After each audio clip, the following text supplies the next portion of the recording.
So namaste everyone. Good afternoon. I know many of you have dragged yourself out of bed on a Saturday morning and made your way all the way up to Aberdeen. Um, Not least me. I've just flown in from London, and I totally blame Raviji and Richaji for that. But here we are. So thank you for coming. I really appreciate it. And uh, my motivation for getting out of bed early and getting over here was because of what the vision that Raviji and Richaji have for this particular platform and forum. And I like that idea. I like the idea of investing in future leadership. I'm not one of those who believes in self-made men or women.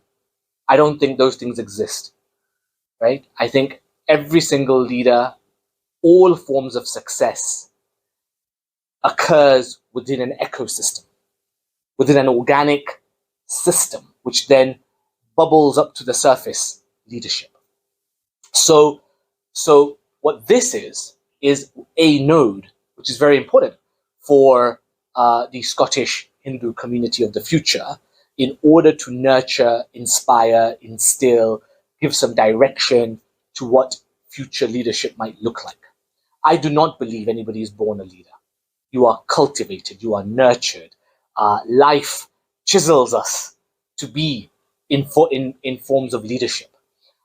So I am very much what, in a philosophical term, you'd call a realist.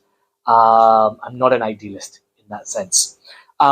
So it was that vision that actually made me say, okay, do you know what? I will definitely come up here and have the opportunity to share some of my thoughts with you that you might find hopefully useful somewhat. So let me just give you a little disclaimer about the angle from which I come from. So I spent a long time studying philosophy. In particular, I also did my postgrad in Christian Islamic theology. And from there, I went into study liberalism. And my PhD was in a critique of liberalism. And even though I'm very much a liberal in the traditional classical sense, not in the Indian political sense, which is now a dirty word. So, and then I spent 12 years in private equity. I spent 12 years in finance, building companies, sitting on boards, hopefully building companies and selling companies. That's what I did. In 2020, I resigned and I decided to give 5 years of my time to the community, working in the third sector, working in the impact space, and hopefully make a positive net contribution. So that's what I've been doing. I set up something called the International Center for Sustainability, in which we launched in 2024, but it was 4 years in the making and about 10 years in the thinking, right? And so I come from that angle of how do you build institutions? How do you actually build companies? How do you actually bring people together to fulfill something, right? Whatever that might be, whether that's commercial, technological, political, social, doesn't matter, but how does that happen, right? And I think the formula underneath it all is quite similar, right? With a different topsoil. But underneath it is pretty much the same. So let me just share some reflections, and I'm sure we'll have a Q&A. So I'm just going to say this just to stimulate some of your thoughts, okay? And I'm consciously going to target those of you who are at the formative stages of your lives, okay? So I'll target you in specifically. But that is not to say some of us with a few gray hairs can't also engage. So what is leadership? What is leadership? And you can read, a plethora of books, listen to podcasts. I think every man and his dog now is a leadership guru, right? It's just endless, isn't it? Endless. And yet, by definition, very few people are actually leaders or can be in a leadership position, by definition. And yet, there is this endless here's how to do it kind of guide, right? So in a way, I'm kind of, I suppose by giving this talk, I'm a part of that milieu, but I'm going to try and break it slightly, okay? And I'm going to come at it from, and I want you to apply it to yourselves. As I speak, try and root it into your own culture. As I speak, root it into your own culture, into your own context, into your own lived experience, okay? So number one, what is leadership? Right? What is leadership? And there's lots of definitions. I'm going to give you my definition. Leadership is essentially to move. To move. Two words. To move. Move what? Well, you can move people. You can move ideas. You can move societies. You can move companies. But to move, i.e., a leader is somebody who is dissatisfied in whatever way, large or small, with the status quo. And they challenge the status quo. Whatever that status quo might be. They challenge it. If you are not challenging the status quo, I would contest whether you're actually a leader or not. Now, you may have a title of a leader. So one can be a CEO, one can be a director of XYZ. But if you are absolutely content with the status quo and you're hell-bent on keeping the status quo, you're not leading anything. You're managing something. You're a manager. So what do managers do? They maintain the status quo. What do leaders do? They challenge the status quo. That's the difference. Leadership versus management, right? So management consultants, what do? You maintain the status quo with little nudges on the side. There's a management consultant at the back, so I'm just saying to. But if you're a strategy consultant, what do? You're going to push the boundaries. You're going to push the status quo. You're going to scratch the comfortableness of people and say, no, we're going to do better, right? Or at least attempt to. So that's the first thing. Second thing is often, not always, but often, leadership is about having the courage to be the first mover in something, in a direction. So I am dissatisfied with my local school for whatever reason. That's fine. That's step one. But step two about a leader or leadership is that I'm going to be one of the first ones to step and say, well, I'm going to do something about it. There's a physical movement. It's not just an intellectual, mental movement. It's a physical movement. Hence, I get out of bed, right? So any form of leadership, there's this sense of first movement. Either you've been one of the first ones to see the problem, first ones to diagnose the problem, first ones to maybe have seen a solution for the problem, but you are one of the first. You can't be the first always, but you'll be one of the first. You'll be a milieu of, because remember, in leadership, there's humility, right? If you have seen something, chances are there are people smarter than you who have also seen it. The difference is, though, they may be intellectually percolating in it, and you've decided to move. That movement makes you the leader. Yet the other person might be smarter. They may have seen it 5 years before you ever saw it. They may even have great ideas. But unless they can move, there is no leadership. Okay? Third thing, influence. A leader, by definition, influences. Right? What is influence? Influence is to project your energy, your worldview onto others so they also move, physically move, not to intellectually stimulate them. This is not leadership. I'm just here intellectually stimulating you. That's not leadership. But if I can influence you in a way that now changes your behavior tomorrow morning, then I've done my job. So the third element of leadership is, can you influence others to shift their behavior? Right? Shift their behavior. That ability to influence is a telltale trait of any leader. You see, an intellectual can have wonderful ideas. He or she may be super motivated to do it themselves. That's great. Well, then you're intellectual and you're an activist. Wonderful. That's superb. But you're not a leader. A leader comes about when they have those two things and they can mobilize 20 other people to join them. Right? You have to be able to bring people with you on the journey in order to be in any form of leadership? What are you trying to influence? What are you trying to project upon the other? Right? You want to change in behavior, as I've mentioned, but the other thing is outcomes. A leader has a clear idea about outcomes they want to see.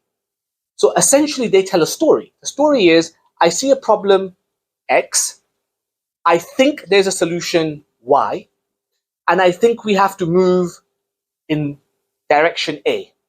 And if you can sell that story and people buy into that story, you now have a leadership position in achieving that aim.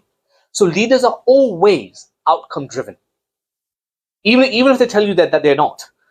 Every leader has a very clear set of outcomes they are trying to achieve, right? So having clarity about what is it you're trying to achieve is really, really important. And the final thing is method. Method. What is the means by which you want to achieve your outcomes? These are what others would call values. What are the values with which you want to achieve what you want to achieve, right? So there's a problematic school. I see the problem. I think I have a solution. I even mobilize 5 other parents to help me out and help that school fix that problem. But what is my means? What is my method of engagement? What is my method of delivering that solution, right? That when you encompass all of these things, you get a leader. That's leadership. So I want to concentrate on something particular. So this is about now where you are at your stage in life, and maybe for all of us as well. Certainly applies to me still. I want to introduce a concept to you called social capital. Some of you may have heard the word social capital because I've been out there promoting it left, right, and center. But social capital is what somebody called Professor Robert Putnam back in the 80s developed. And then it was quickly forgotten, and now I think it's probably more relevant than ever. But social capital is essentially a fancy way of saying, how many people trust me?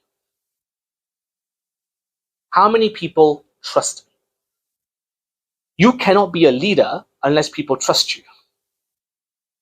And trust is not formed by contracts, no matter how many contracts you sign. I can tell you that from a private equity perspective. Believe me, we used to sign a lot of contracts and we used to pay a lot of corporate lawyers a lot of money for those contracts. But ultimately, I can tell you, there was nothing better than the guy opposite you having trust in you. That you can look him in the eye, and they can look you in the eye, and you just know. If he says yes, it's a yes. If he says no, it's a no. That ability to trust someone is priceless. That's social capital. How many people truly trust you? When you really think hard about that, you'll discover it's very few people. That's a problem, because a leader will have lots of people. Just let you reflect on that for a minute, right? So trust.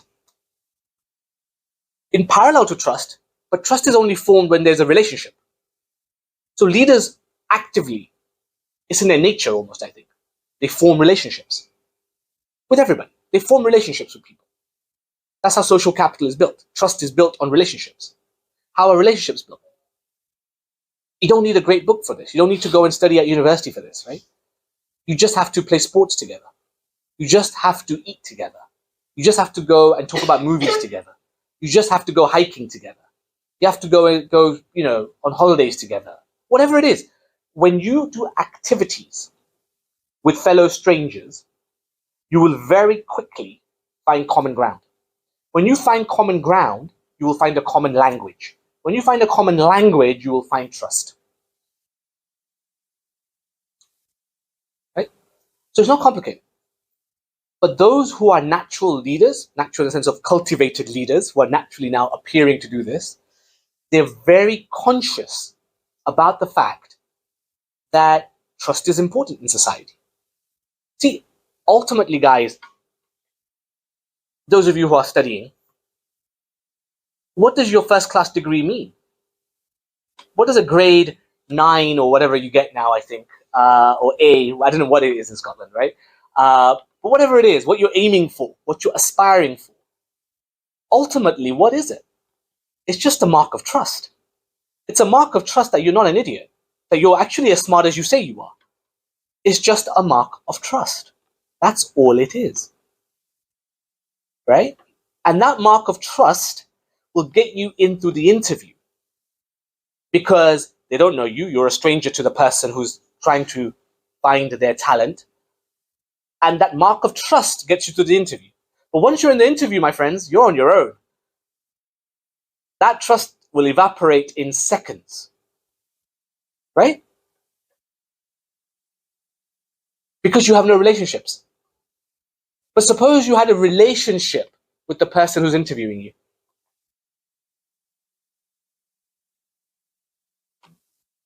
Now you see the difference, right?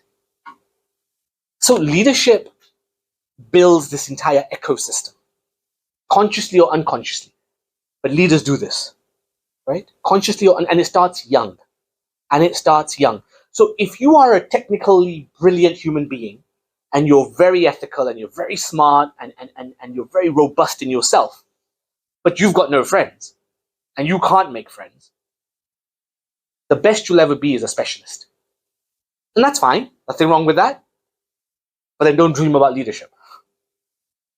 Dream about specialism. Dream about being an inventor.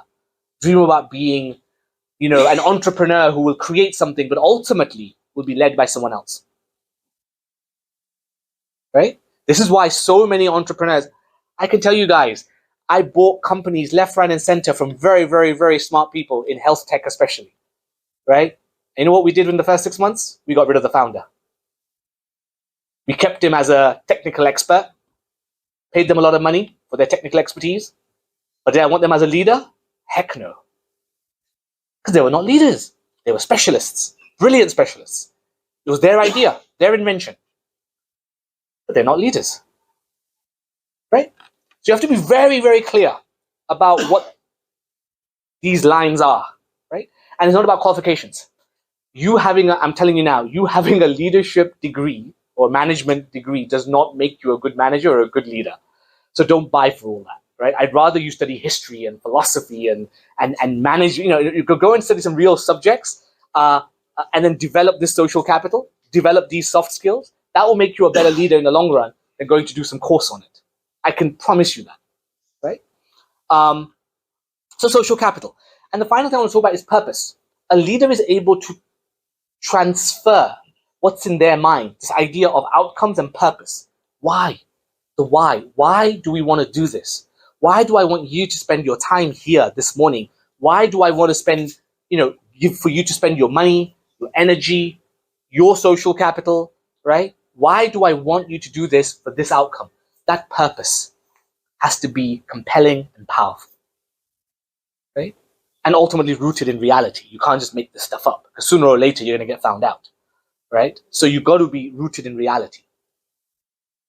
So when you have these things, social capital, purpose, you yourself have the ability to move and get others to move. And ultimately, the biggest currency for a leader is trust. When you have that, you're in leadership. Now, in the next 30 odd years, as AI takes over almost everything, because it somewhat will, the idea of human to human trust is going to be premium. It's going to be more premium than it was in my generation.